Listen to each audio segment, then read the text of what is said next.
Okay, let's look now at putting detail views into our layouts.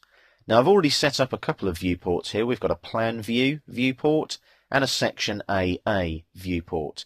Now they're in the A3 landscape tab, which will be provided in the work file that comes with this exercise, which is 10 detail views in layouts. Now the model tab itself still has all of the information in it. So what's happened here in this current viewport, the live one here, is that somebody has done a zoom extent so that you can see the extent of the visible drawn objects in the model tab in that particular viewport. Now what I'm going to do there is I'm going to set up a named view in that viewport first.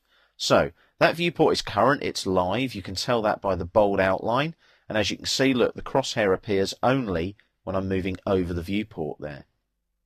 So I go to the View tab here, and what I do quickly, I click on here, there's my named views at the top there. See model views with the black symbol there, and I want the side view, that one there. So I click, and it zooms to the side view. Now you'll see there, where I set up that named view, I can just see some bits of text there at the top. So I double click inside the viewport, like so, and I can pan. Don't zoom though. Even though these aren't to scale, these viewports at the moment, it'll just mess things up a bit. So don't zoom, just pan slightly so that all you can see is that side view. You can easily adjust the named view later. Now what I'm deliberately going to do is pan slightly to the right.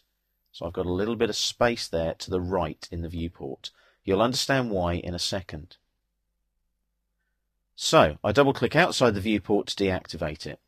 I then go to the Home tab here, and if I look in my Draw Tools panel, there I have a detail view. It's quick and easy that way. Detail view, come into the drawing area, and it automatically switches on that particular viewport. Now it's asking me where I want to place the center of the circle for the detail view. I'm going to use an object snap for that, so I'm going to shift and right click and use a midpoint snap, and I'm going to go for the midpoint of that angled edge there. So I click, and as I drag the circle out now, I drag it to encompass the detail view that I want, which is those dimensions like that, plus part of the side view. Once that fits, left click, Detail ISO. Now ISO is the standard I'm using. It's a metric ISO drawing. Now all I want is a viewport of the original in the layout there. Everything else I'm going to leave as it is. It's going to be 2:1. That could be a bit small.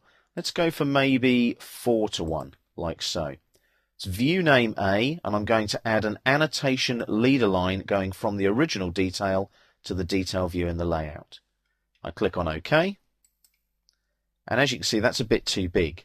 So if I hit escape there, it doesn't take me back to the dialog box. It just cancels the command, which is a little bit abrupt, but you'll just have to start again. It's not too bad. We click here, like so, center of circle, shift and right click, midpoint, midpoint on the angled face there, drag the circle out again to where we want it to be, left click, viewport of original in layout. That 4:1 was a bit big. Have I got a 3:1 there?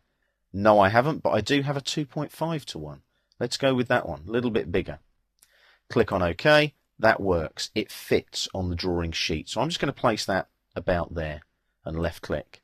And there's my view. Now I didn't actually put an annotation leader there, but look, I've now got a blown up view there, 2.5:1, view A, and there's view A there. So if I just double click in that viewport now, in here, and just pan down ever so slightly so that A actually fits, and there we go, that is absolutely perfect. If it doesn't fit perfectly, no problem. Just double click outside your viewport, cancel that for the moment, and hit escape there and double click. All you've got to do is resize your viewport. Click on the edge there like that to select, click on a grip, just drag that down a tiny bit, click there. As you can see, as I come down there a little bit, it makes that viewport slightly bigger. Here as well, you'll see that I've got a little bit of text just showing there from the upper view there. Again, all I've got to do there is pan ever so slightly by double clicking inside the viewport. Pan up a smidge there, tiny little bit. There we go.